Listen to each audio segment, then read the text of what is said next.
So as we had discussed, the formula for cross products is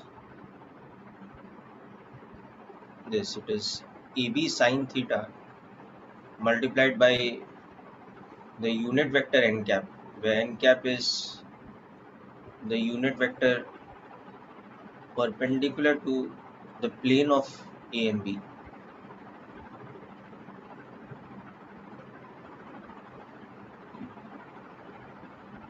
And given by right hand palm rule.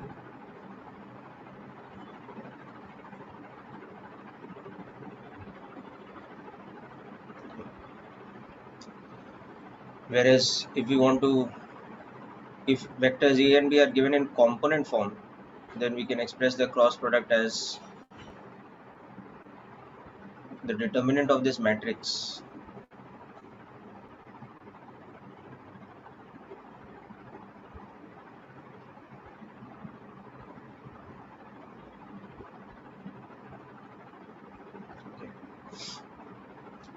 So let's start with few application questions first.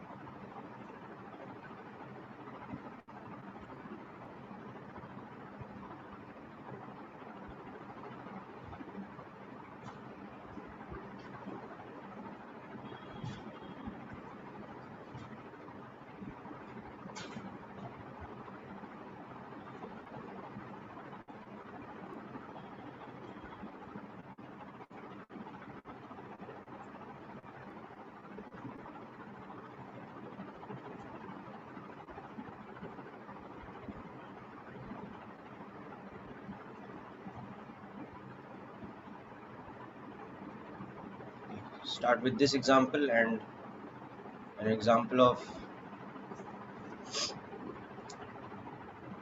the application of the matrix formula.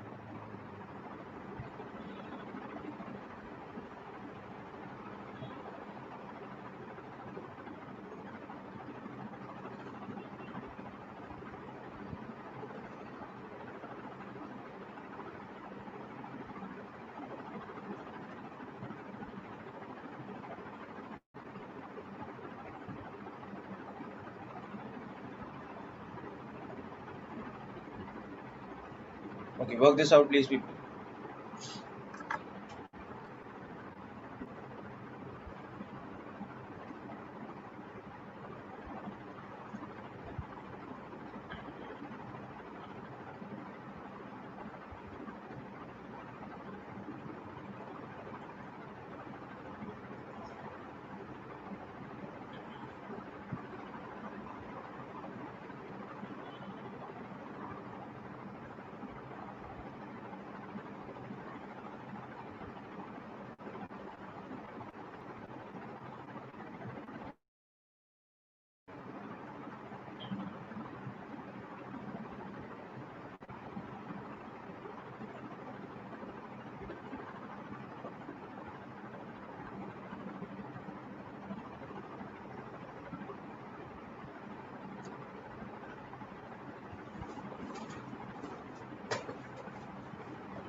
Gazanfar, in the first case, na, there is a minus sign involved.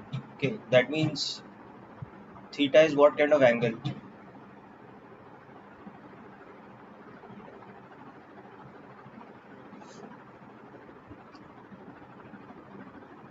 Just substitute according to the formula, na, you will get tan theta as minus 1 by root 3. So tan theta is negative, means theta is an obtuse angle, na, and is 1 by root 3. Negative of 1 by root 3 and not root 3. Okay.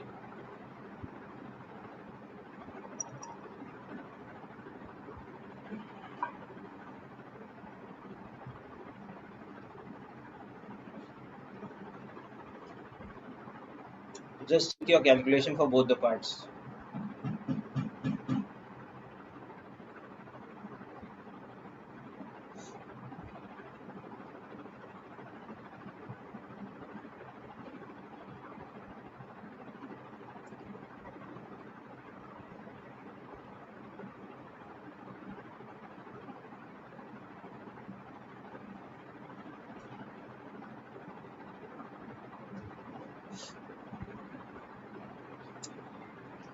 So in this question, use the definition that A dot B is equal to AB cos theta, and magnitude of A cross B is equal to AB sin theta. So A dot B is equal to minus root 3 mod of A cross B. This thing is given. So this implies that tan theta is minus 1 by root 3.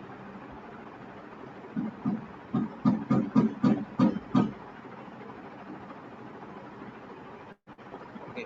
So what does this imply about theta?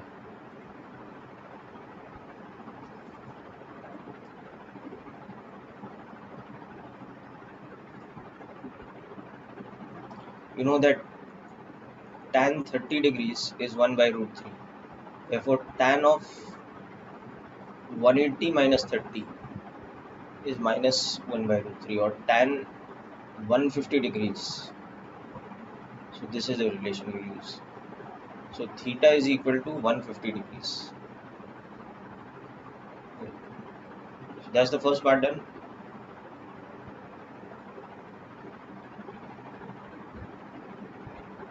Then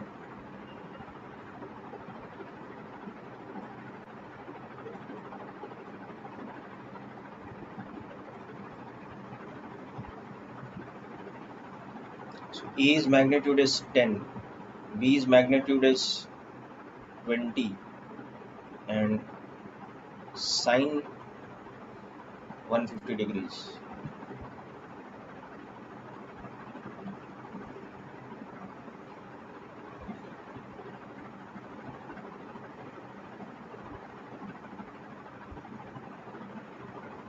So mod of A cross B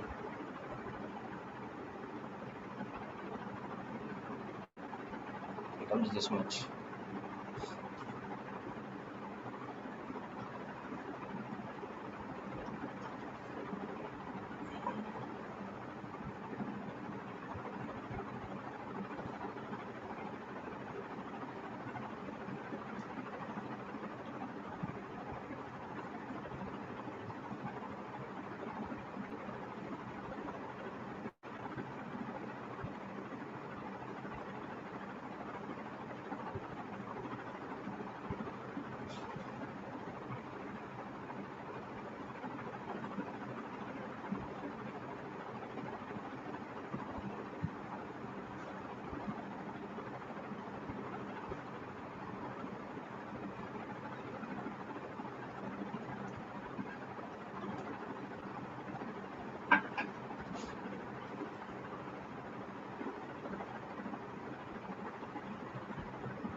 Work out the second question, please.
So all you have to do in this is substitute the values.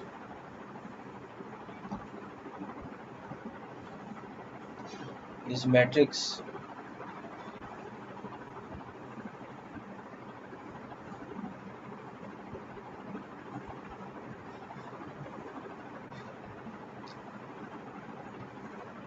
and then solve the determinant.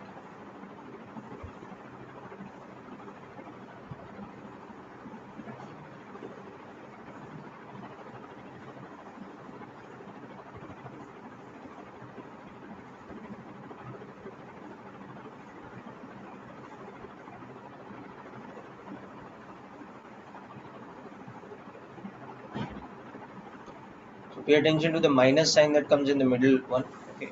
So I cap with the second and third column. So that's minus 1, 1, 3, 1. Minus j cap comes out with the first and last column, 2, 2 1, 1, 1. And finally plus k cap again with the first and second column. So that's 2, minus 1, 1, and 3. Then you have to just solve these. So this is minus 1 minus 3 into I cap, minus of 2 minus 1 into j cap, okay, plus of 6 plus 1 k cap. So minus 4 I cap minus j cap plus 7 k cap. This is our A cross B in unit vector notation.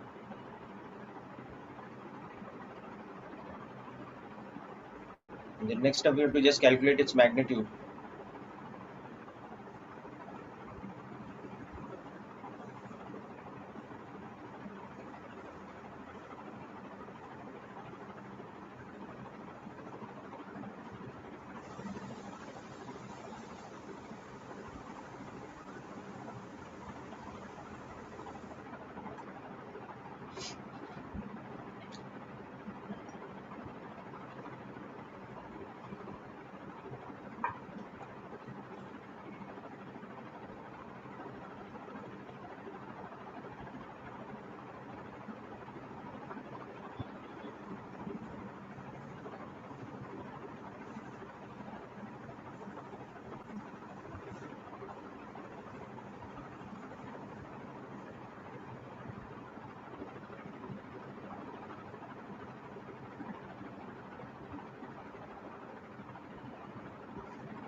Okay, so anyway, hope this is clear to all of you.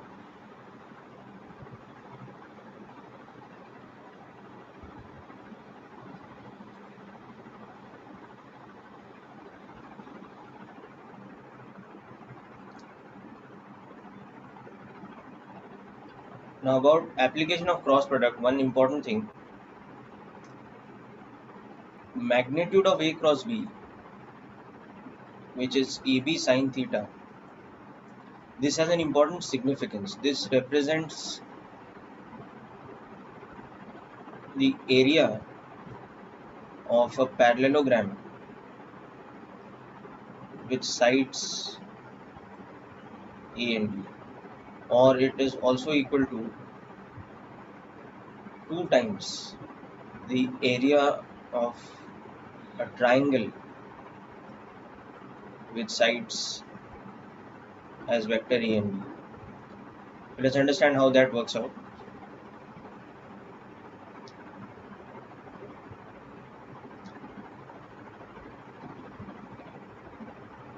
So we consider this parallelogram constructed with consecutive sides or adjacent sides being vectors A and B, like this.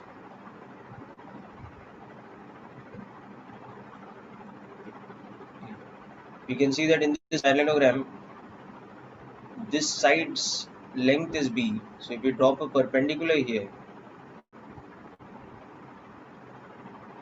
then the height of the perpendicular is such that height upon or perpendicular upon hypotenuse for that triangle you can see is sine theta. So that means the height h is equal to b sine theta. Okay. And of course this base is a, this is a in length. Okay, so area of parallelogram is base multiplied by height.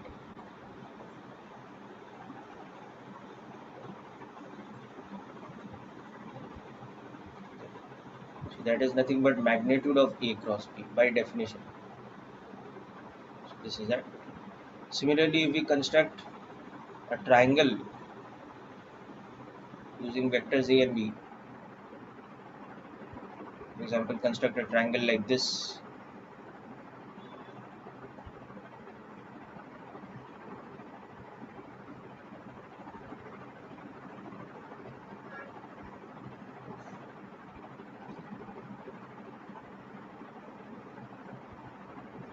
So this being the triangle, the angle between A and B is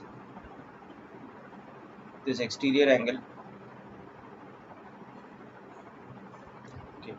So once again, if you drop this perpendicular, the same logic you'll understand that h is equal to b sine theta. So area of triangle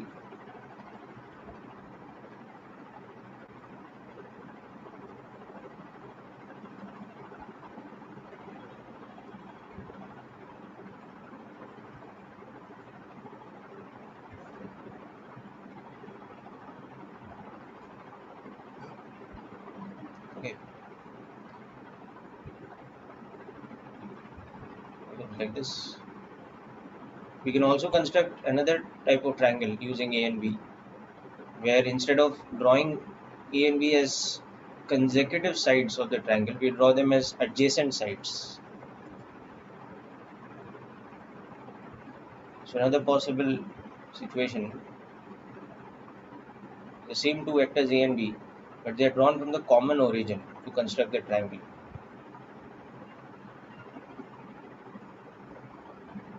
This will also give us the same result, because you'll understand that both these triangles you can also get from cutting the parallelogram into two equal halves by one of the diagonals.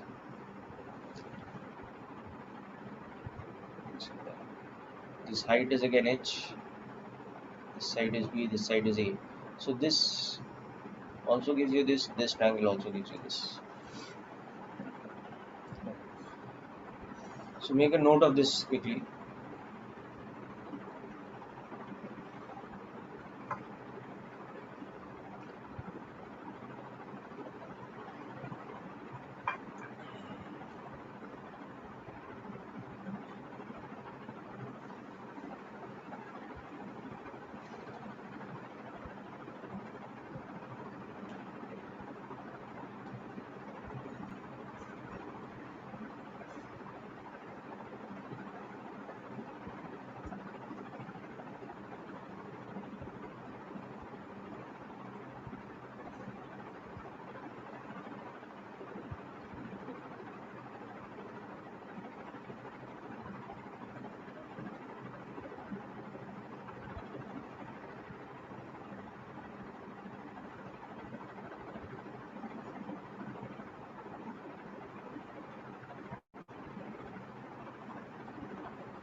Okay, so let's see a quick example.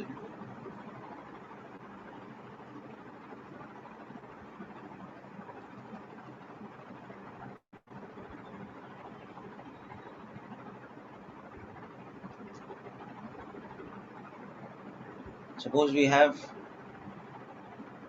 our xy coordinate system, and in this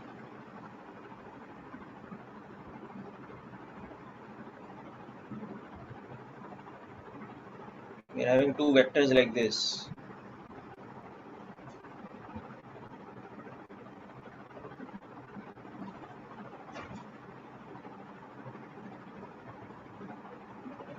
Such that this angle is 30 degrees and this angle is also 30 degrees. So given that magnitude of A is equal to 20, magnitude of B is equal to 25, we want to find the area of a triangle made with A and B as two of its sides.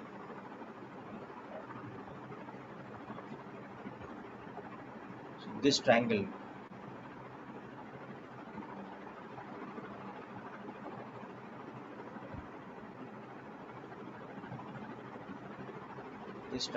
area we want to find out. So you can see how we can make use of cross product for this.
Yes, that's correct. Prajapati and Gazanfar, both of you have got the answer correct.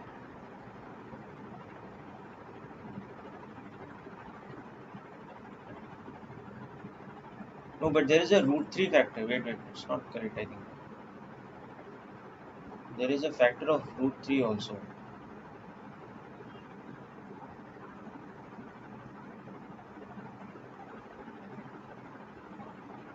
Just check in your answer, there should be a factor of root 3. Should be 125 root 3. So anyway, if we go with the cross product method, how will we express vector A? Vector A will have an x component of 20 cos 30, so that's 10 root 3, and a y component of 10. Okay. Similarly, vector B will have an x component of 25 by 2 and a y component of, oh sorry, 125 is correct. Yes, both your answers are correct. The answer is 125 is correct. So area is half of mod of A cross B.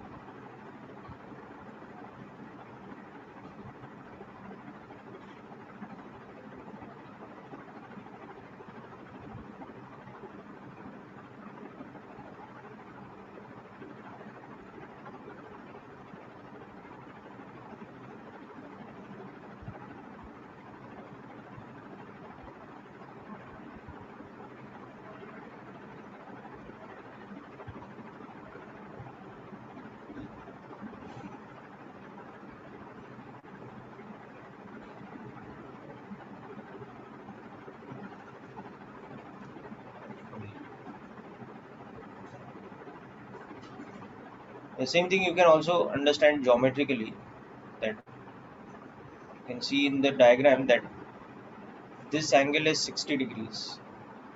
This side is 25, this side is 20. So if you drop a perpendicular here, the height of the triangle is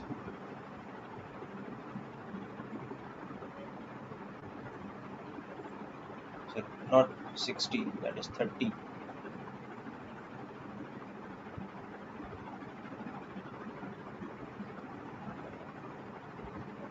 This angle is 30 degrees. So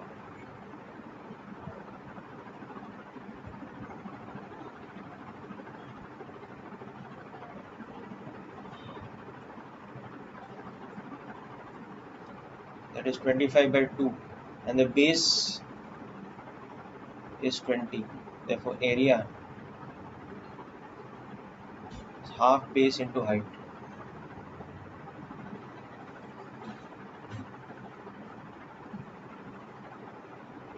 Okay, Gazan. Okay. But you can also understand how it is done by the cross product method.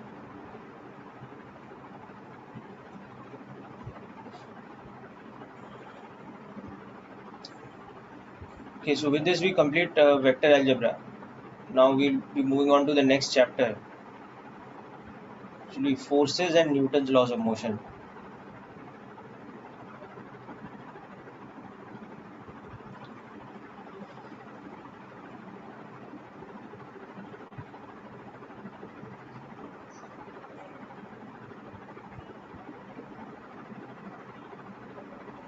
Okay, so now next chapter for us.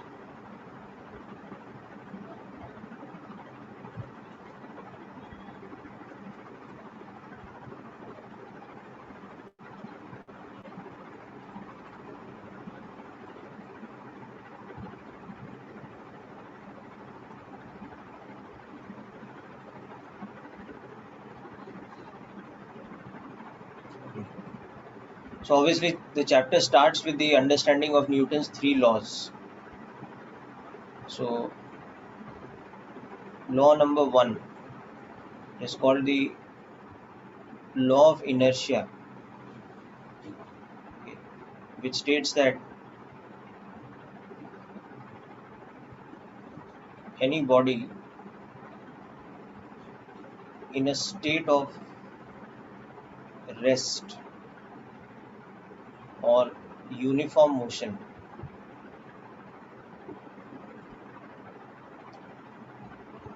has a tendency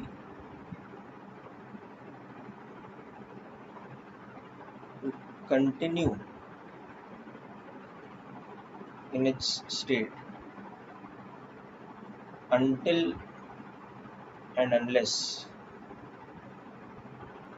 an external force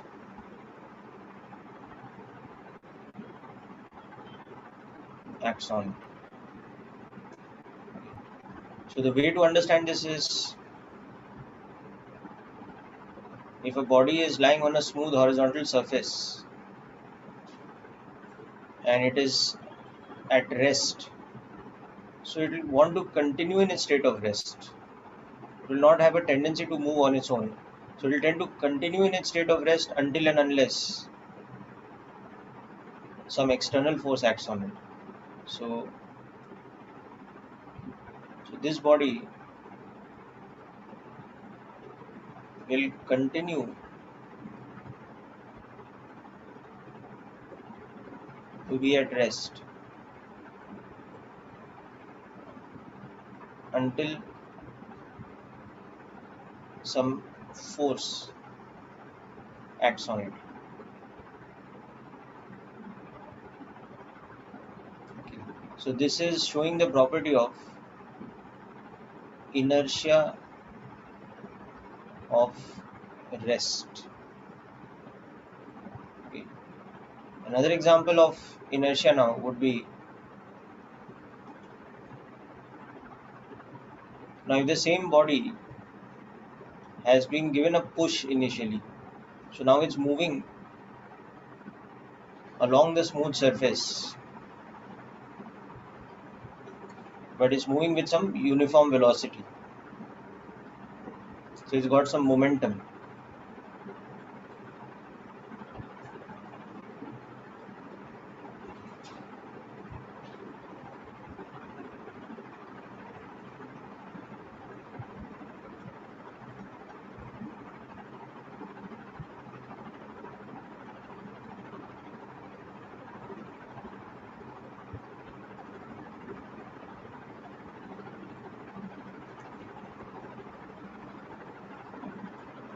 So body moving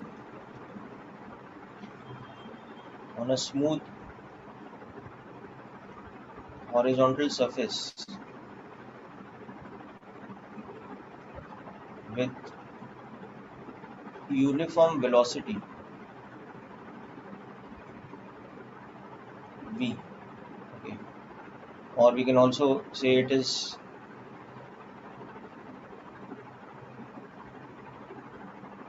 uniform momentum.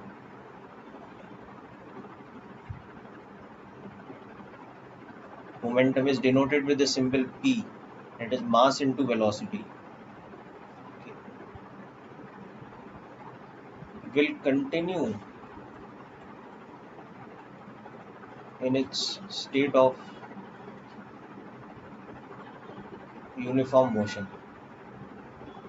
Okay. To stop it, okay, or accelerate it, okay, or even to turn its direction, do any of the three, and thereby change its uniform motion, okay, some external force must act on it. Without the action of external force, neither of the three things can happen. It cannot stop, it cannot accelerate further, nor it can change its direction. Okay. So this is the inertia of motion. It's showing the inertia property via its motion. Here it's showing its inertia property in the first example via its state of rest. So this is the inertia of uniform motion. So Newton's first law basically states that any and every body in the physical universe has this property of inertia, wherein either it will show a property of inertia of rest if it is at rest, or it will show the property of inertia of motion if it's in a state of motion. So just make a note of this, all of you. Then we will discuss the second law and its applications.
Okay, so let us look at a simple example.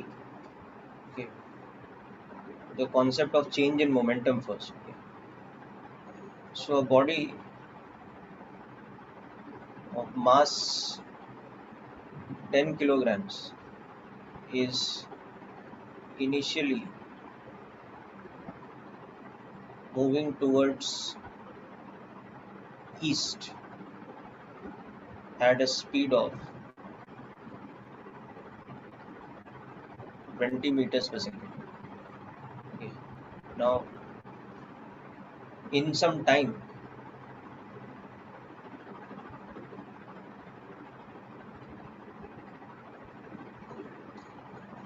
delta t, it turns towards the direction 60 degrees north of east. Okay. At a final speed of 20 meters per second. Calculate the magnitude of its change in momentum.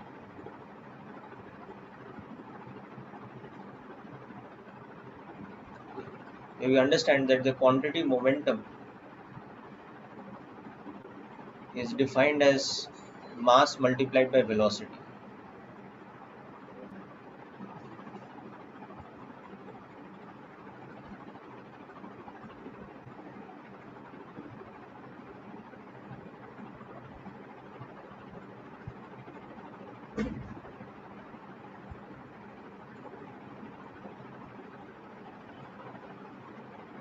The unit of momentum becomes kilograms meter per second. So just calculate this fast. There is a simple application of vectors actually. It is one of the reasons why vectors is the first chapter we started with.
Yeah, so how much is the answer, Prajapati?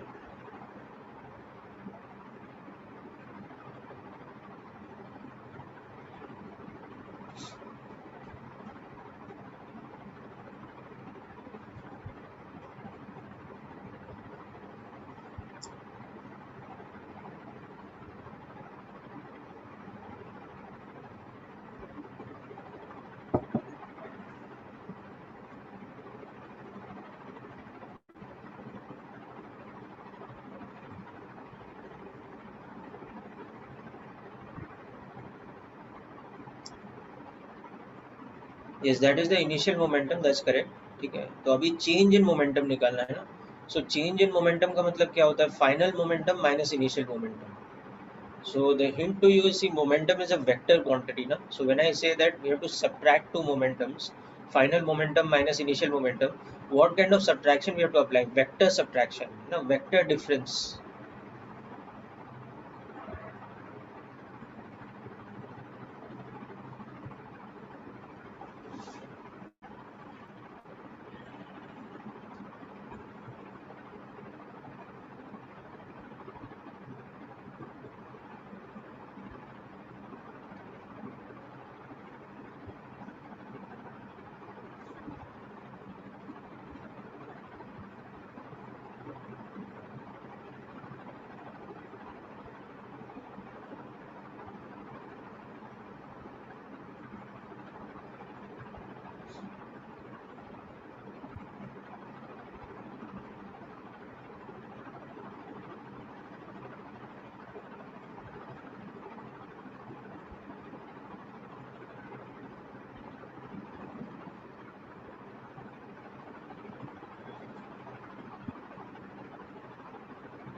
So it's pretty simple, na? Just make two vectors to understand what is the initial momentum and what is the final momentum.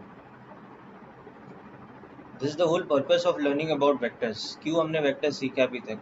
So that we are able to deal with this kind of situation, na, where the laws of physics are about vector quantities.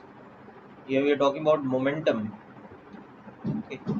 So the quantity momentum is defined as a vector quantity. It's mass into velocity. So we have to apply the vector algebra. So suppose this is our east direction. This is our north direction. So my initial momentum will be along which axis? It will be towards the east. No? So my initial momentum vector will look like this. Let's say.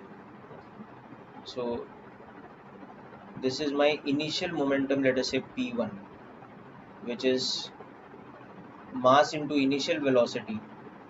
So that should become 200 I cap, because initial velocity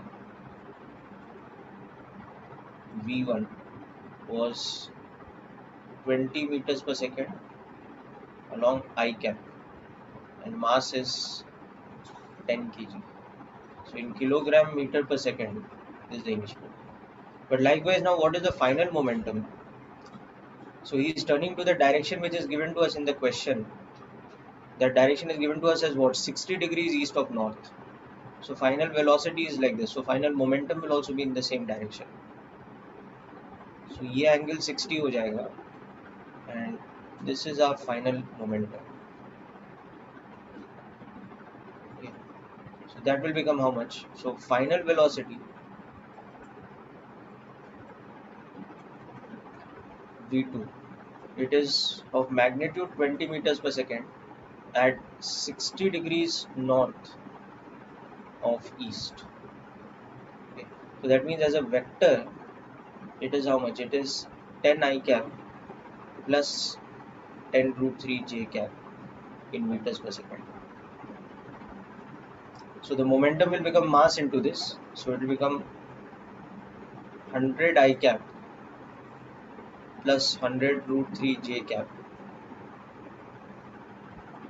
in kg meters per second. So now what we have to calculate is the change in momentum. So the change in momentum will be nothing but the final momentum minus the initial momentum.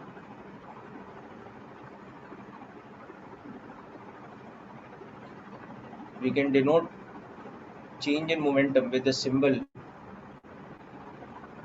delta P, that is P2 minus P1, that is change in momentum, that is equal to final momentum minus initial momentum. Okay. So this is the calculation we are doing. So you can see it from the triangle also, because this side is equal to this side in magnitude now. They are both 200. This is also 200. This is also 200 in magnitude. So this is in fact an equilateral triangle. So this angle will become 120 degrees. So that's one way to understand. So you can see that delta P, the change in momentum, will also have a magnitude of 200 kg meter per second, but it will be at a direction like this. ये वाला angle 120 है. So that means this angle is 60. So it is between west and north at 60 degrees north of west. Okay. Or we can also express delta P like this.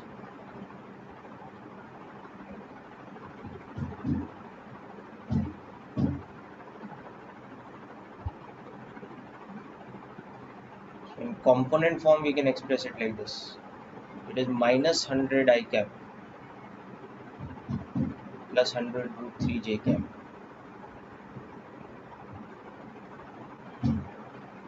Okay. So we can express it as a momentum and a given direction.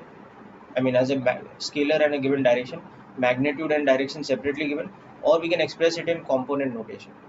But this is finally the situation. The change in momentum is equal to this one. So just make a note of this, people.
Okay, so hope you finished writing this down.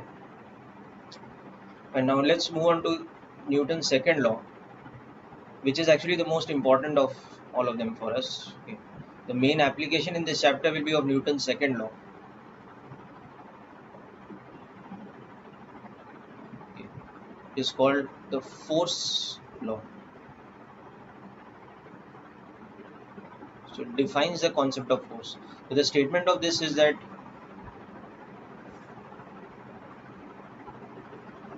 the net force acting on a body equals to the rate of change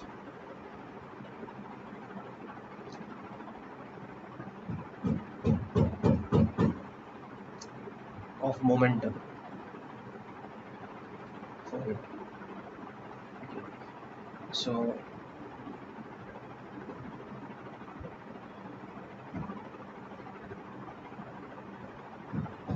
this is the proper mathematical statement of it,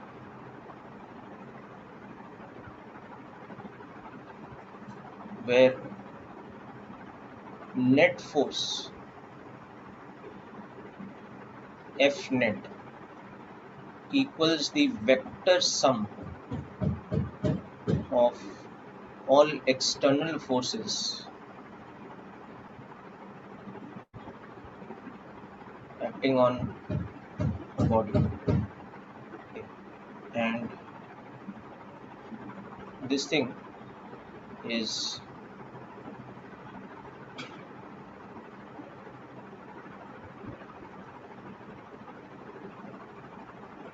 what we call the instantaneous rate of change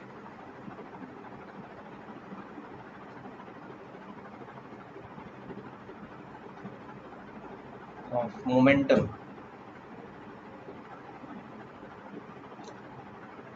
with respect to time.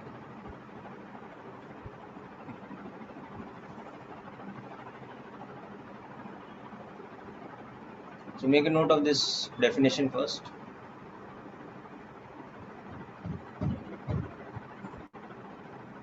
So we'll see in terms of application, it becomes a simpler principle that net force is mass into acceleration. But in terms of definition, it is actually rate of change of momentum. There's a difference between the two actually, and we'll discuss more about that.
Thank you.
Okay, so hope you've written this down. Now,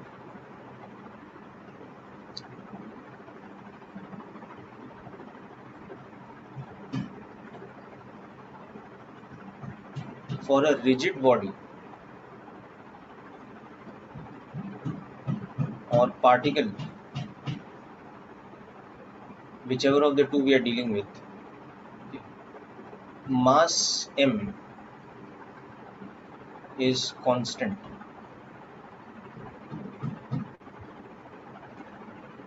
It has a fixed mass.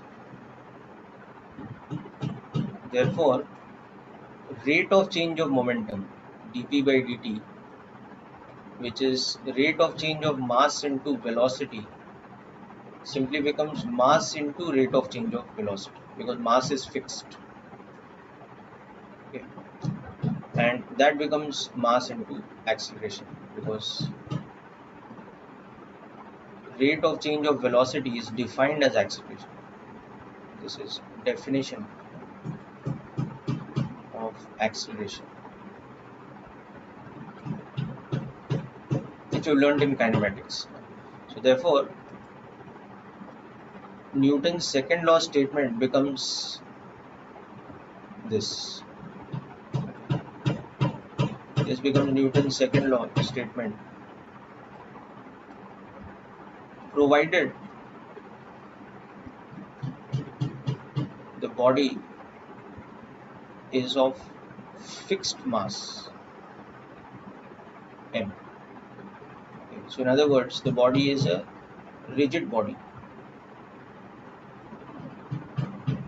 So before you write this down, I'll just tell you an example.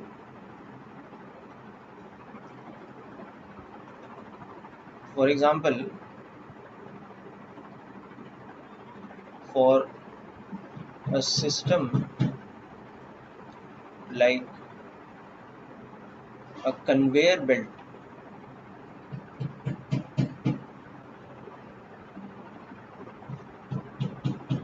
okay, treated as a body, okay, mass may not be fixed. Okay. So imagine a situation where we have an industrial conveyor belt.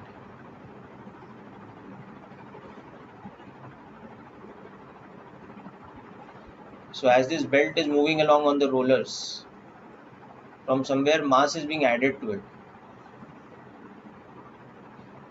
So as it is moving, okay, so this has increasing mass. Okay.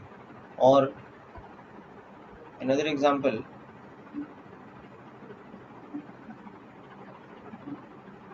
we have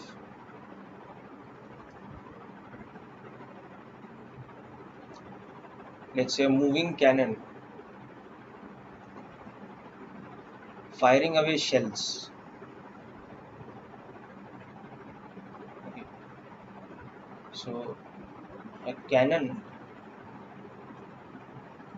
firing shells. It is a body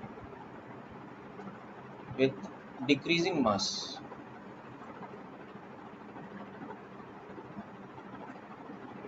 Okay. So such type of systems. So for such type of systems, rate of change of momentum is not equal to mass into acceleration. Okay. Because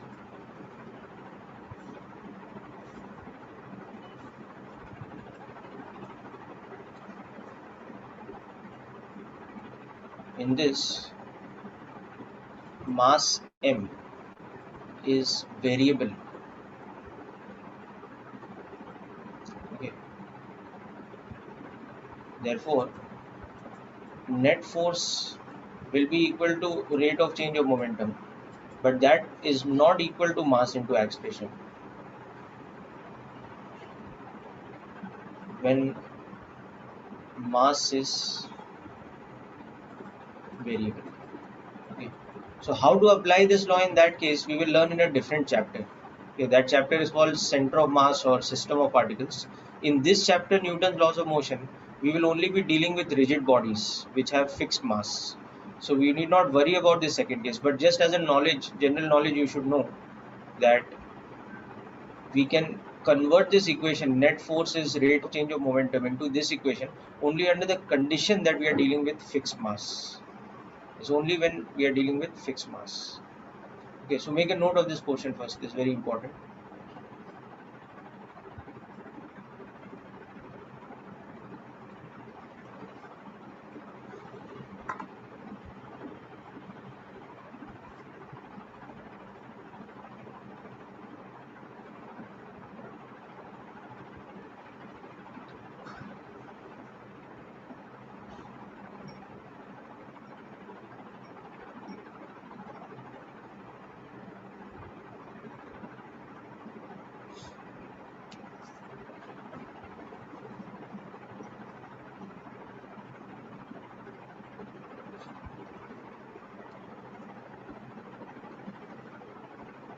Yeah, just I'll scroll down. Let everybody finish writing down this part, then I'll scroll down.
Okay, so as I said, ये वाली situation of variable mass, this is not for this chapter. This all we will be studying. This will be in this will be dealt with in the chapter system of particles later. Okay, in this chapter, Newton's laws of motion, we will deal with only rigid bodies, or what we can treat like particles will be considered.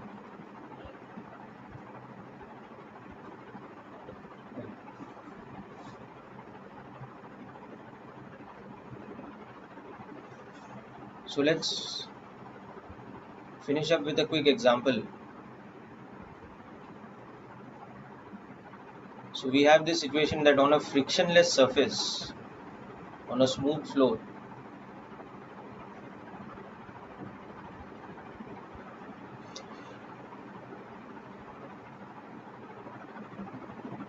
we have placed a body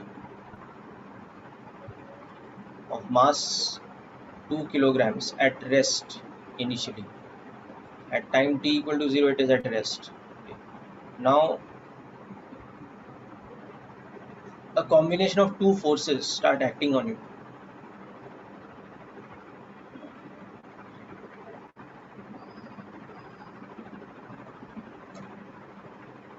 One force acting like this, and the other force acting like this.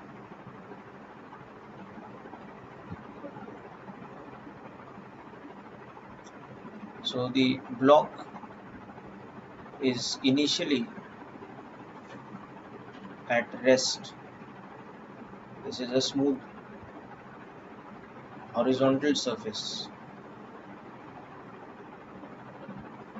So smooth means frictionless. There's no friction. Now from t equal to 0 onwards, two opposite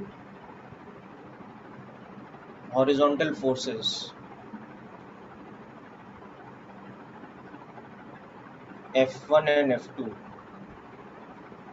okay, of magnitudes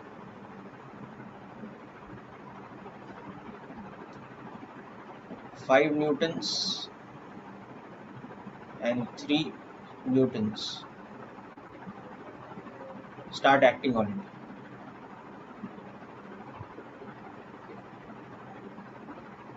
Okay. So first of all, find the block's acceleration,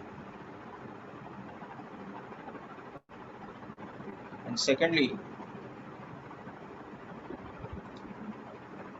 find its speed v at an instant when its displacement is equal to 8 meters. Now before we start this, one thing which I forgot to mention earlier is that in the equation F is equal to ma for fixed mass,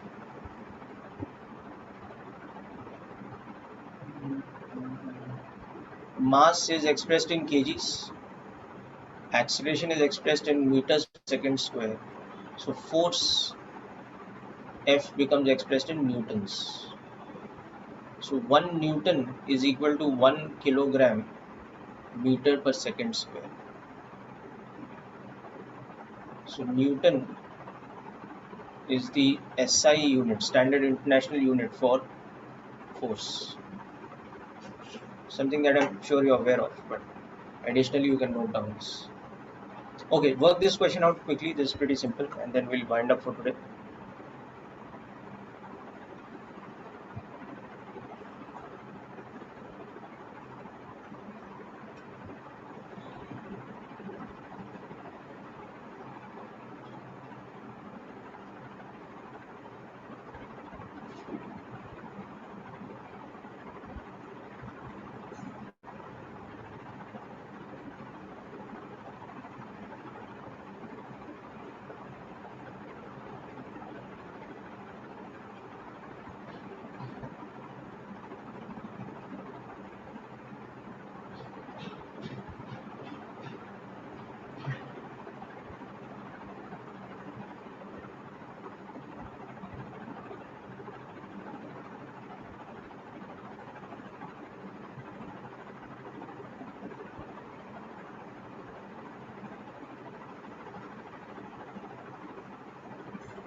कैसे 4 आ रहा है बेटा? Forces opposite direction में है ना. See, Prajapati, you have to understand it is the vector sum of the forces. Na? Net force is equal to F1 plus F2. So this is a vector sum. Na? So if you take this as your x-axis, the horizontal direction towards the right, then what is your F1 force? It is a vector like this. So it is a force of magnitude 5 newtons, but it's along the positive x-axis in newtons. But what about your force F2? Your force F2 is in the opposite direction. So it is minus 3 I cap in newtons. So what is your net force then? Your net force is 5 minus 3 I cap. So it is 2 I cap in newtons. So your net force has a magnitude of 2 newtons. Okay, and it is along the positive x-axis. So now this net force is equal to mass into acceleration. Mass is 2 kilograms. So your acceleration is I cap in meters per second square. Or you can say magnitude of acceleration is 1 meter per second square, but it is along positive x-axis. Is it clear now, Prajapati?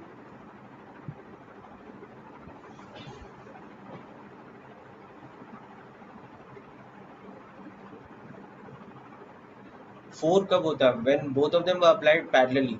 If the forces were applied like this, if F1 was like this and F2 was like this, in this case the net force would have become 5 plus 3 or 8 newtons along the positive x-axis. Okay, but here this is not happening. What is happening is this: they are acting in opposite directions. So hope the concept is clear to all of you. Okay. So now what about the velocity when the displacement is 1 meter? The second part. This we have found out.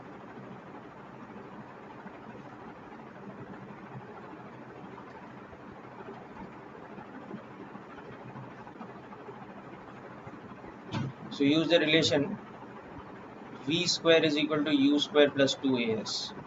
The second part. Now in this u is 0, a is equal to 1, s is equal to 8 meters, so v we have to find out. 1 meter per second square.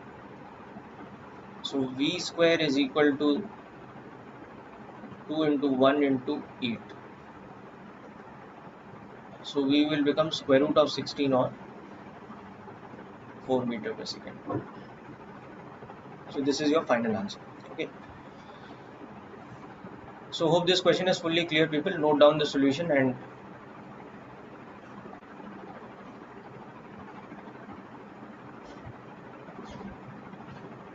ask me if there's any doubt with the application.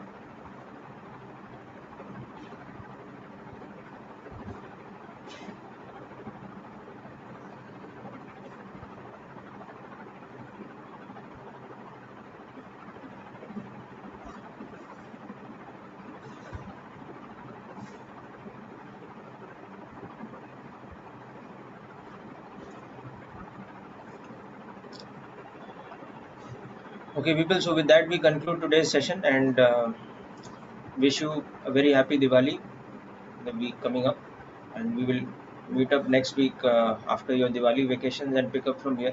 So you can also do some theory reading for Newton's laws of motion from your HSC textbook or from the module also. Okay. So that's it, people. Happy Diwali again.